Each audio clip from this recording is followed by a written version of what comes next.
2022 was very challenging because you had such a historic rise in interest rates that caused one of the greatest periods of negative total return in the history of fixed income.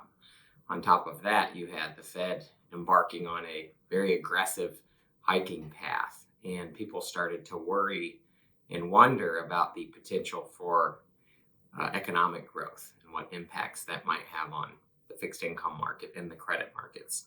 And so what we started to see over the course of 22 was both interest rate and spread volatility in credit. As we closed 2022, I believe the markets became a little bit less concerned about inflation and a bit too confident in growth. And so we saw risk assets rally back in to close the year.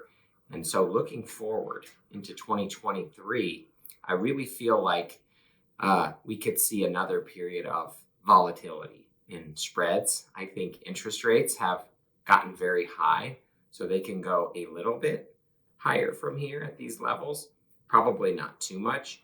But as those interest rate hikes and as the US Fed attempts to slow the economy down in the US, you could actually see some more volatility in credit spreads over the course of 2023.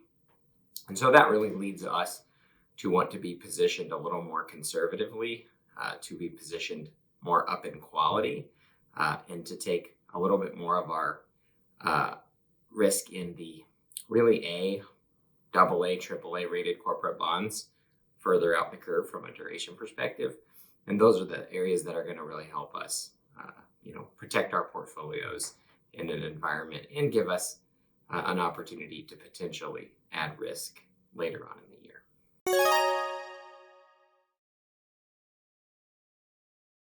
In the year 2023, markets are going to need to really pay attention to how the tighter policy in the US from a Fed perspective is going to continue to impact growth in the market. So far, you've continued to see very strong earnings. You've seen inflation come down some, but probably not enough. And so the Fed's probably going to have to keep hiking, and they're probably going to keep rates higher for a longer period of time. And the longer that goes on, it will eventually impact employment. It will eventually slow down growth.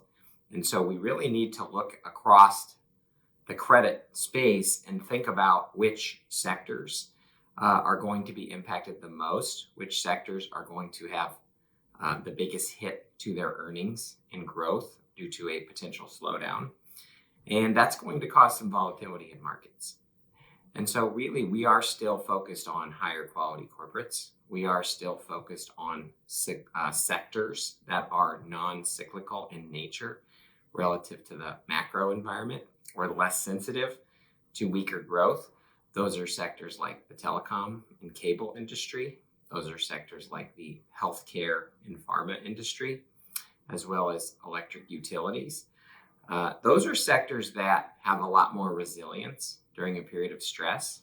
And we're also making sure that we're reducing exposure to the weakest, lowest rated BBBs in our universe, as well as the more cyclical sectors that will naturally be more impacted by slowing economic growth.